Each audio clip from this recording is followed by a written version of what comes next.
반갑습니다. 오늘도 여러분께 스포츠 정보를 알려드리는 스포츠토라입니다.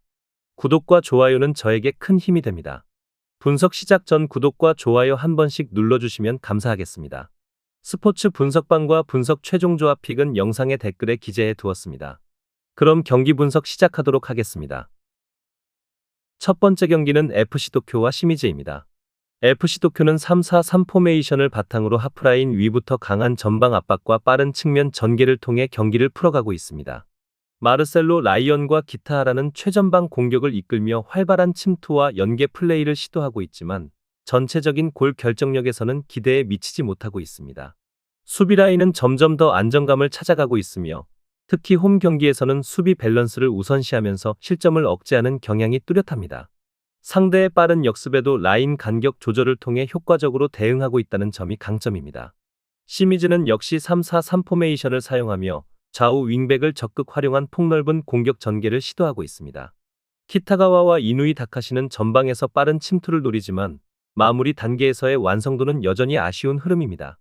다만 수비 조직은 최근 들어 안정감을 되찾고 있으며 원정에서는 점유율보다 공간 차단과 역습 차단에 집중하는 실리적 전략을 사용하고 있습니다. 결론을 말씀드리자면 FC 도쿄는 공격 전개 자체는 활발하지만 마무리 효율이 낮고 시미즈 역시 빠른 전환은 조우나 결정력 부족으로 인해 득점으로 연결하는 데 어려움을 겪고 있습니다. 양팀 모두 수비 밸런스를 중시하는 만큼 공격은 활발할지라도 골이 쉽게 터지지 않을 가능성이 큽니다. 경기 전체적으로 균형이 이어질 가능성이 높아 보입니다. 무승부와 언더를 추천드리는 경기입니다. 두 번째 경기는 요코하마 FC와 가시마입니다. 요코하마 FC는 3-4-3 포메이션을 기반으로 빠른 전방 압박과 측면 전개를 적극적으로 시도하고 있습니다. 루키앙이 최전방에서 중심축 역할을 하며 공격을 이끌고 있고 야마다와 스즈키가 이선에서 침투와 연계 플레이를 통해 공격 전개에 활기를 더하고 있습니다. 특히 홈에서는 초반부터 템포를 높여 상대 빌드업을 강하게 차단하고 짧은 시간 안에 박스 근처까지 도달하는 전개 패턴이 강점입니다. 가시마 엔틀러스는 4-4-2 포메이션을 사용하며 안정적인 빌드업과 측면 전개를 시도하고 있으나 최근에는 공격 템포가 느려져 전방 연결이 끊기는 경우가 잦아졌습니다. 스즈키와 타가와가 최전방에서 활약하고 있지만 이선 지원 부족으로 고립되는 장면이 반복되고 있습니다. 또한 강한 압박을 받을 경우 후방 빌드업이 흔들리며 수비 간격 붕괴로 이어지는 약점도 노출되고 있습니다. 결론을 말씀드리자면 요코하마 FC는 강한 압박과 빠른 템포 전개로 상대의 빌드업을 초반부터 흔들 수 있는 강점을 갖추고 있습니다. 반면 가시마는 압박 대응이 불안해 주도권을 뺏길 가능성이 높습니다. 요코하마 FC의 승리와 오버를 추천드리는 경기입니다. 세 번째 경기는 나고야와 가시와입니다. 나고야는 3-4-3 포메이션을 기반으로 안정적인 수비 라인을 구축하고 역습 전개를 통해 기회를 노리는 운영을 하고 있습니다. 나가이와 마테우스가 전방 압박과 침투를 시도하며 공격을 이끌고 있으며 모리시마가 중원에서 볼 연결과 조율을 맡고 있습니다. 그러나 최근 공격 템포가 느려지면서 상대 압박을 받을 때 빌드업이 단조로워지고 있으며 선제 실점 이후 수비 조직이 급격히 흔들리는 문제가 나타나고 있습니다. 가시와 레이솔은 3-4-3 포메이션을 유지하며 빠른 공격 전환과 높은 활동량을 앞세운 운영을 이어가고 있습니다. 카키타가 최전방에서 활발한 움직임을 가져가고 있고 고이즈미와 마사가 이선에서 빠른 연계와 침투를 통해 공간을 적극적으로 활용하고 있습니다. 볼 탈취 후 빠른 역습 전개가 안정화되면서 전방 압박과 수비 안정성 모두 향상된 모습입니다. 결론을 말씀드리자면 나고야는 공격 템포 저하와 수비 불안이 약점으로 작용하고 있으며 가시와는 빠른 전환과 전방 압박으로 흐름을 장악할 가능성이 높습니다. 가시와 레이솔의 승리와 오버를 추천드리는 경기입니다. 네 번째 경기는 오카야마와 도쿄베르디입니다. 오카야마는 3-4-3 포메이션을 기반으로 강한 전방 압박과 빠른 공격 전환을 통해 경기를 주도하는 팀입니다. 이치미와 아타루가 전방에서 활발히 움직이며 상대 수비 뒷공간을 노리고 있으며 기무라는 측면에서 크로스를 배급하며 공격의 폭을 넓히고 있습니다. 수비 전환 시 미드필더 4명이 빠르게 복귀해 공간을 차단하는 조직력도 안정적이며 세트피스에서도 집중력이 돋보입니다.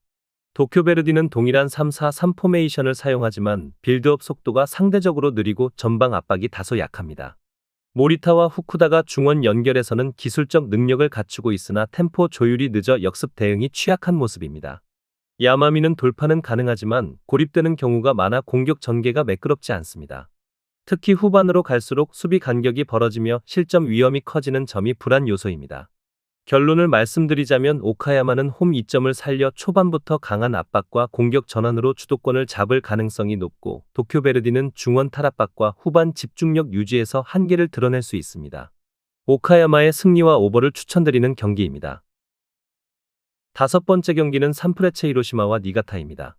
산프레체 히로시마는 3-4-3 포메이션을 기반으로 양쪽 윙백의 적극적인 오버래핑과 빠른 미드필더 지원을 통해 공격 전개를 다이나믹하게 이끌고 있습니다.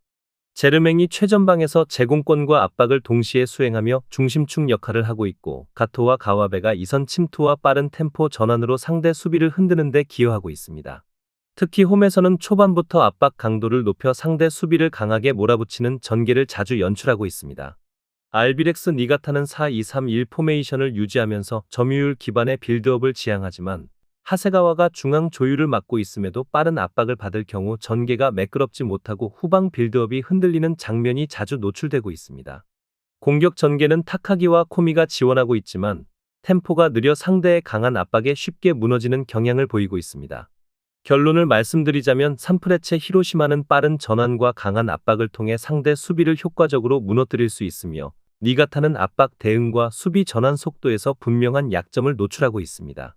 전체적인 흐름은 히로시마 쪽으로 기울 가능성이 높습니다. 히로시마의 승리와 오버를 추천드리는 경기입니다. 여섯 번째 경기는 쇼난과 후쿠오카입니다. 쇼난은 3-4-3 포메이션을 기반으로 빠른 측면 전개와 높은 활동량을 바탕으로 경기를 풀어나가고 있습니다. 네모토가 중원에서 볼 연결과 전진 패스를 맡아 공격의 중심축 역할을 하고 있으며, 오노세와 오다가 양 측면에서 폭넓은 침투와 빠른 크로스 전개로 상대 수비 라인을 흔드는 데 적극적으로 나서고 있습니다. 전방 압박 강도 또한 높아 상대의 후방 빌드업을 초반부터 끊어내고 짧은 시간 안에 득점 기회를 창출하는 패턴이 자주 나타나고 있습니다. 특히 홈 경기에서는 템포 조절 없이 강한 압박을 지속하는 특성이 있어 상대의 수비 집중력을 빠르게 무너뜨리는 장면이 많습니다. 후쿠오카는 3-4-3 포메이션을 유지하고 있지만 빌드업 과정이 매끄럽지 않고 압박 대응력이 떨어지는 문제를 안고 있습니다. 자에디, 미키, 나고가 공격 작업을 맡고 있지만 전방에서 공소유 시간을 확보하는 데 어려움을 겪고 있으며, 탈압박 시에도 공소유권을 쉽게 잃는 장면이 반복되고 있습니다. 특히 중원과 최종 수비라인 간 간격이 벌어지는 경향이 강해 빠른 전환 상황에서 실점 위기에 자주 노출되고 있습니다. 결론을 말씀드리자면 쇼나는 높은 활동량과 강한 압박을 바탕으로 경기를 지배할 가능성이 크고, 후쿠오카는 압박 대응력 저하로 인해 수비 라인이 쉽게 붕괴될 위험이 있습니다. 전체적으로 공격 템포와 압박 강도 모두 쇼난이 우위에 있는 흐름입니다. 쇼난의 승리와 오버를 추천드리는 경기입니다. 일곱 번째 경기는 간바 오사카와 교토 상가입니다.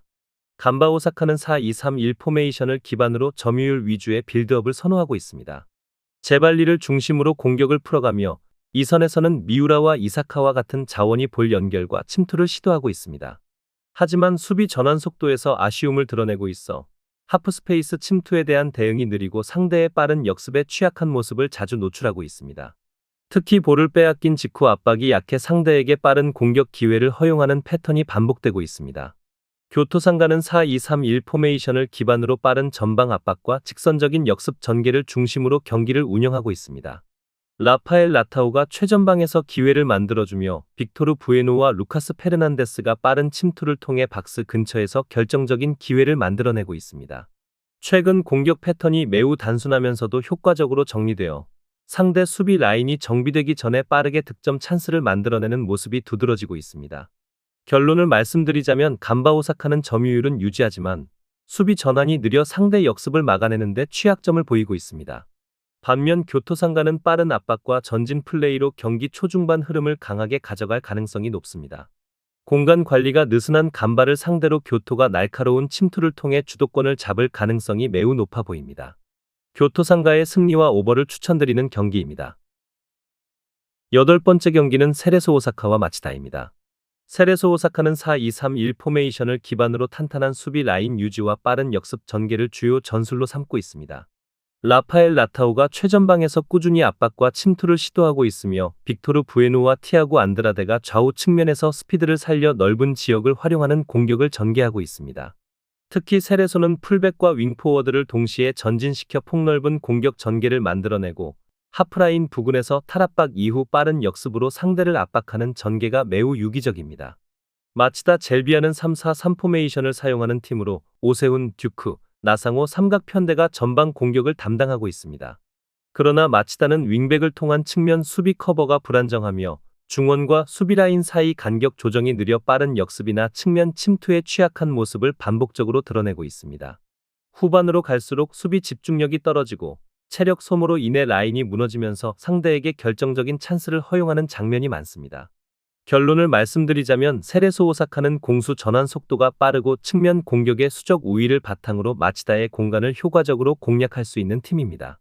반면 마치다는 구조적 수비 한계와 전환 지연 문제로 인해 세레소의 빠른 역습을 막아내기 어렵습니다. 세레소 오사카의 승리와 오버를 추천드리는 경기입니다. 더 다양한 경기에 대한 세부적인 분석이 궁금하시다면 영상 하단의 댓글을 확인해 주시면 되겠습니다. 스포츠 토토를 처음 접해서 어떻게 해야 할지 모르시는 분, 스포츠 토토를 좋아하시지만 적중률이 낮아 고민이 많으신 분, 경기 시작 전 분석 자료 확인은 필수이며 가장 중요한 정보력이 수익의 80% 이상 차지하고 있습니다. 주저없이 유튜브 여러 전문가의 도움을 받아보시길 바랍니다. 수익을 위해 이상한 곳에 가입비 내고 돈 날리지 마시고 유튜브에서 여러 영상들을 참고하여 베팅하시는 걸 추천드립니다. 오늘도 영상 시청해주셔서 감사드리고 건승하는 하루 되시길 바랍니다.